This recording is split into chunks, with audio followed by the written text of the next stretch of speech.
Bismillahirrahmanirrahim. Assalamualaikum warahmatullahi wabarakatuh. Alhamdulillah wassalatu wassalamu ala Rasulillah wa ala alihi wa mawalah. Wala hawla wala quwwata illa billah. Asyhadu an la ilaha illallah wahdahu la syarikalah wa asyhadu anna Muhammadan abduhu wa rasuluhu la nabiyya ba'dah. Allahumma fashalli wa sallim ala sayyidina Muhammad wa ala alihi wa sahbihi ajmain. Amma ba'd. Jamaah masjid, apa nama masjid? Al-Haqqul Mubin. Al-Haqqul Mubin.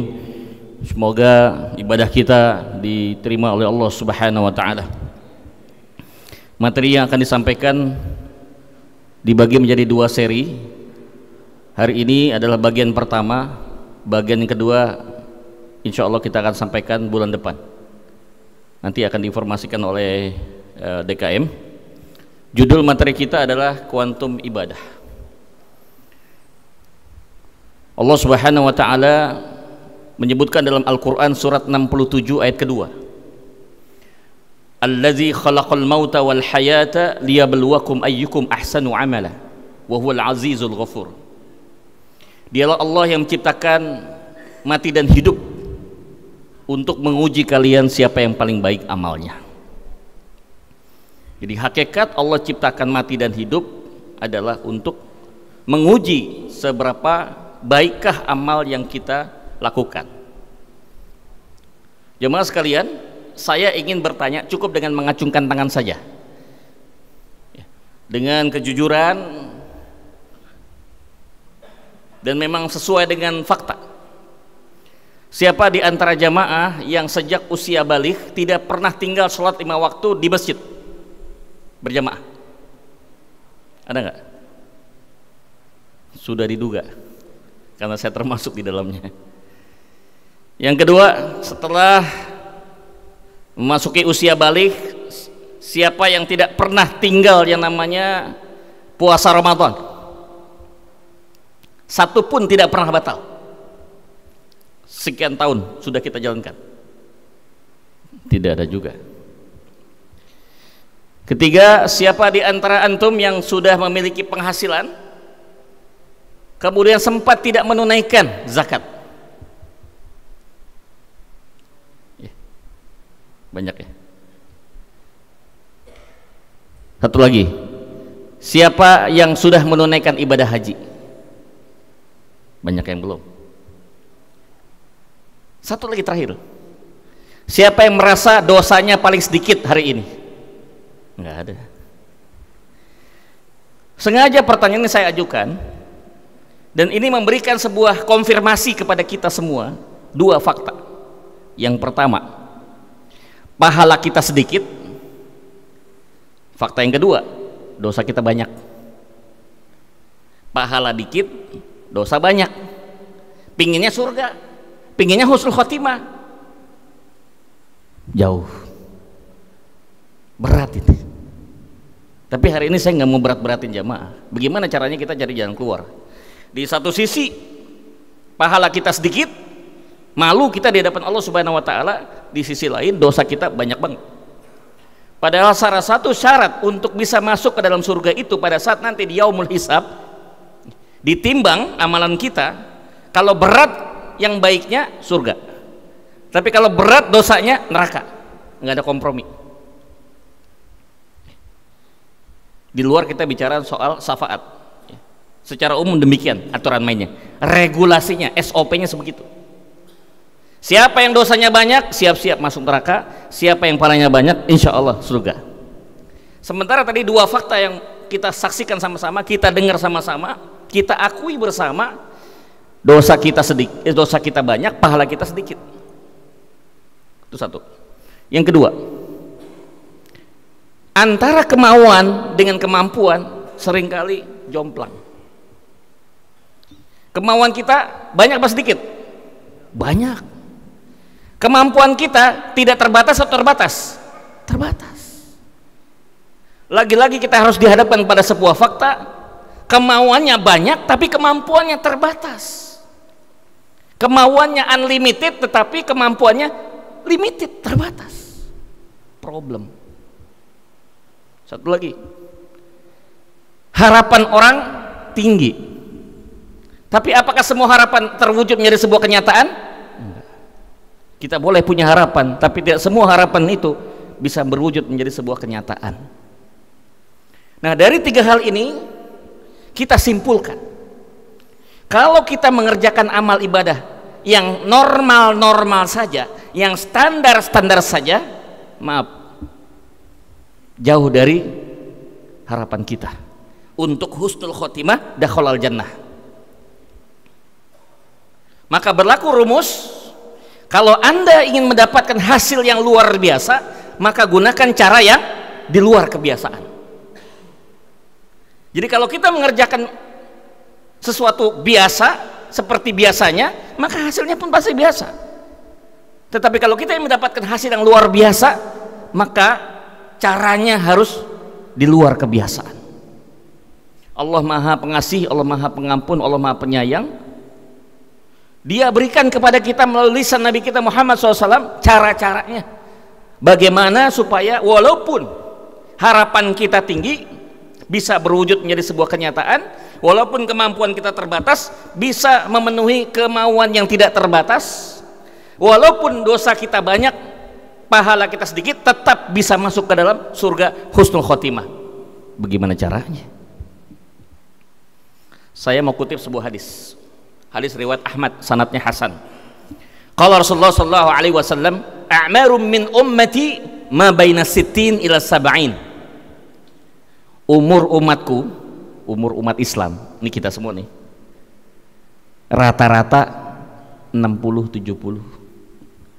Ini bukan kata saya, bukan kata Ustadz, bukan kata Kiai, bukan kata Habib, kata Rasulullah. Umatku, umat Islam, rata-rata umurnya kisaran 60 sampai 70. Kalau lihat muka-mukanya di bawah 60 kan rata-rata. Yang sekarang usianya di bawah 60, pesennya waspadalah, karena dikit lagi nyampe ke batas minimal. Saya 55, berarti saya punya kontrak minimal saya hidup di dunia ini tinggal 5 tahun lagi. Mesti ngejar 5 tahun ini. Bagaimana caranya? Melipat gandakan pahala, menurunkan secara drastis dosa-dosa saya, kan gitu. Ada yang di atas 60, ada yang di atas 70. Kalau ada yang di atas 70 itu bonus. Enggak semua orang mendapatkan usia sampai di atas 70. Rata-rata 60 sampai 70. Nabi sendiri berapa? 63. Ada di range itu. Betul ya? Jadi udah dibatasi umur umat Islam tuh 60 sampai 70. Padahal kita mulai ibadah, mulai nabung amal soleh, itu rata-rata belum tentu pas usia balik kan. Kadang-kadang udah usia balik tetap aja nggak sholat, kadang sholat sendirian nggak berjamaah di masjid, puasa batal, zakat lupa, haji belum mampu gitu kan, ada aja. Nah, bagaimana caranya dengan sisa waktu yang tersedia ini kita manfaatkan, maksimalkan.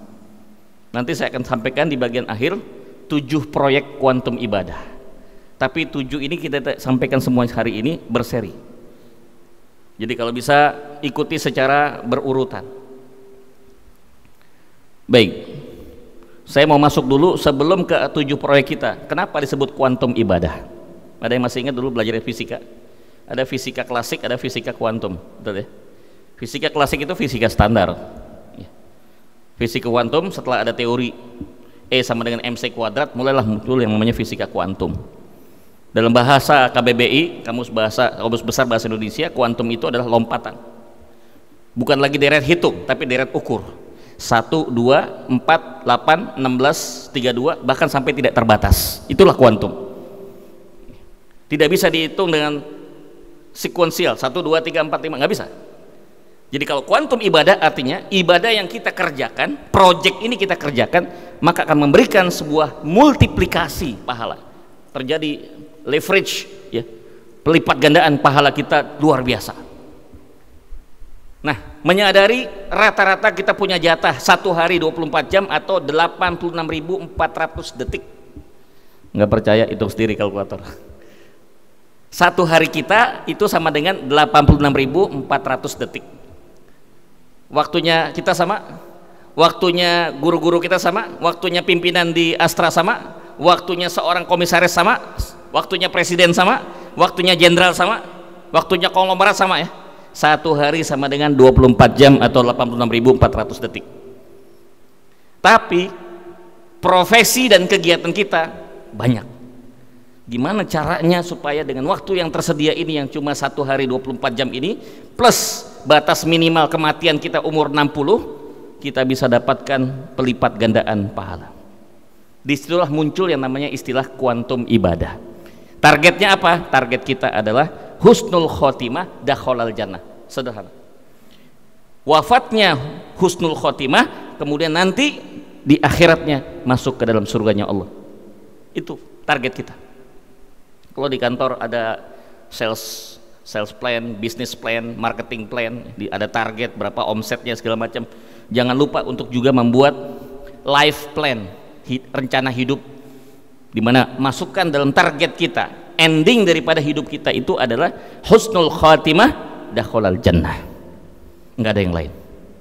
Dan tentu saja puncaknya adalah berjumpa dengan Allah Subhanahu wa Ta'ala. Itu yang sangat kita rindukan. Jamaah sekalian, mari kita coba bahas secara lebih mendalam bagaimana mensiasati agar kita bisa mendapatkan pelipat gandaan pahala dengan waktu yang hanya sedikit, dengan dosa yang begitu banyak, pahala yang sangat terbatas.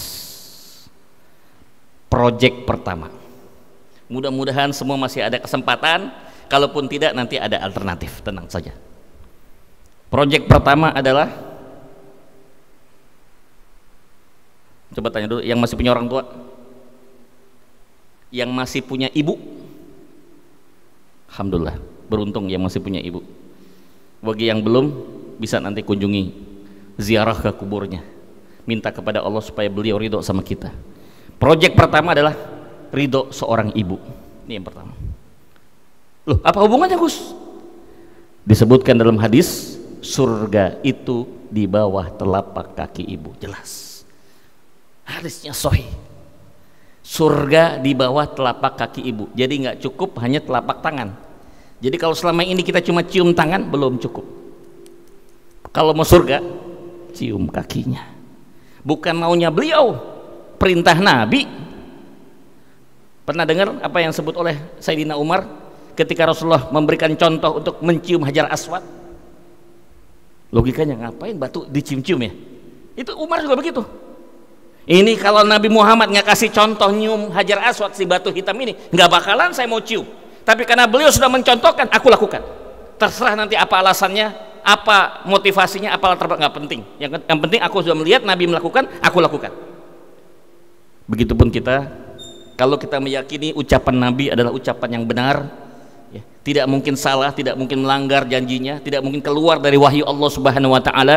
Wa ma yantiqu anil hawa in huwa illa wahyu yuha, surat At-Talaq Al-Qalam menyebutkan ayat 4. Tidaklah dikatakan Muhammad itu melainkan wahyu yang diwahyukan. Jadi kalau beliau sudah mengatakan surga di bawah telapak kaki ibu, mulai sekarang yang khususnya punya ibu, pulang dari kantor ini, temui beliau. Kalau di luar kota, cari waktu untuk liburan, cuti untuk menemui beliau. Satu hal saja, bersihkan kaki ibu kita dengan air hangat, lap dengan waslap, minta izin sama beliau, ibu izin saya mencium kaki ibu. Kemudian mintalah apa yang diinginkan oleh kita.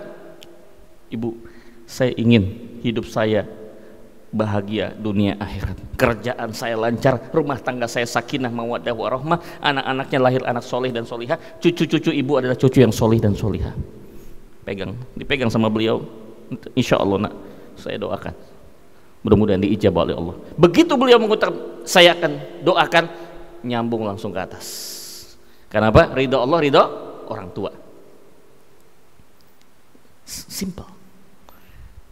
Tapi sudahkah kita melakukan? Boleh tunjuk tangan siapa yang sudah pernah melakukan mencium kaki ibunya.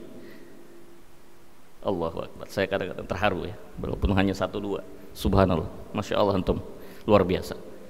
Maaf, jangan lihat hanya sekedar ciumnya, tapi apa yang dirasakan beliau ketika melihat anaknya, mungkin yang sudah jadi manajer, udah jadi direktur, udah jadi pengusaha, udah jadi pejabat, anggota DPR dan segala macam. Ini mau ya anakku ya mencium kakiku yang seperti ini, yang sudah sudah apa ya, sudah tua begini gitu. Kok mau gitu? Bagaimana aku nggak ridho sama anakku ini? Begitu dia bilang aku ridho, Allah, maaf yang bicara sudah merasakan secara langsung, saya nggak bisa ceritakan begitu banyak kemudahan-kemudahan yang kami peroleh dalam rumah tangga pribadi, rumah tangga, karir, bisnis, dakwah, masya Allah. Saya yakin itu bukan karena kemampuan saya, tapi izin Allah Subhanahu Wa Taala dan juga ridho daripada ibu kita. Proyek pertama, fokuskan, dapatkan ridho dari ibu. Seandainya ada yang masih ragu, nggak percaya, nggak apa-apa, saya nggak paksakan. Tapi saya akan suruh untuk melakukan sebaliknya. Segera temui ibunya dan usir ibunya, marah-marahin, usir. Insya Allah dijamin langsung dipecat dari Astra. Percaya sama saya? Ya. Yang punya bisnis, insya Allah saya doakan bangkrut tuh bisnisnya. Ya. Tentu saja jangan dilakukan. Kita harus lakukan sebaliknya. Proyek pertama. Jam 12.27, waktu saya 12.23. 6 proyeknya menyusul bulan depan. Mudah-mudahan masih pada hidup ya. Mudah-mudahan masih dikasih kehidupan. Insya Allah kita bisa laksanakan 6 proyek yang lainnya. Sedikit bocoran ya, spill dikit ya. Untuk proyek kedua, belum pada haji kan? Kenapa haji dimasukkan proyek kedua? Tidak ada balasan haji yang mabrur kecuali surga. Hadisnya jelas. Nggak disebut kalau di puasa ya, puasa Ramadan, siapa puasa Ramadan tidak ada balasan kecuali surga, tidak disebutkan secara khusus. Begitupun sholat tidak, tapi yang disebutkan definitif dalam hadis adalah tidak ada pahala, tidak ada balasan untuk orang yang haji kecuali surga, haji yang mabrur. Itu kalau haji yang mabrur. Kalau hajinya mabur, kenapa banyak orang-orang yang pergi haji pulangnya haji mabur, bukan haji mabur, bukan haji mabrur tapi haji mabur? Nah, ini salah satu kesalahan. Mereka melakukan manasik haji tapi tidak melakukan manasik hati. Nah, ini nih PR. Maka proyek yang kedua, lakukan manasik hati sebelum manasik haji. Bagi yang nanti saya doakan mudah-mudahan dilapangkan rezekinya, begitupun DKM, imam kita, pengurus ya, karyawan-karyawan di sini dimudahkan. Insya Allah tanggal 20 Oktober bisa berangkat sama saya umroh manasik hati 20 Oktober sampai 9 hari ya, di Madinah dan di Mekah. Madinah 3 hari, Mekah 4 hari. Kajian langsung di Masjid Nabawi dan Masjidil Haram, manasik hati. Mudah-mudahan setelah itu kami doakan bisa berangkat tahun depan menunaikan ibadah haji. Sudah siap hatinya, manasik haji sudah, manasik hati sudah. Insya Allah mudah-mudahan haji yang mabrur, proyek kedua terlaksana. Insya Allah surganya Allah Subhanahu Wa Taala. Demikian, lebih dan kurangnya saya mohon maaf. Mudah-mudahan kita disambungkan lagi kehidupan kita sampai nanti bulan depan untuk mengikuti lanjutan dari materi ini. Mohon maaf atas segala kesalahan. Mudah-mudahan Allah memberikan kelancaran dan keberkahan dalam hidup kita dan juga dalam ibadah kita. Wassalamualaikum warahmatullahi wabarakatuh.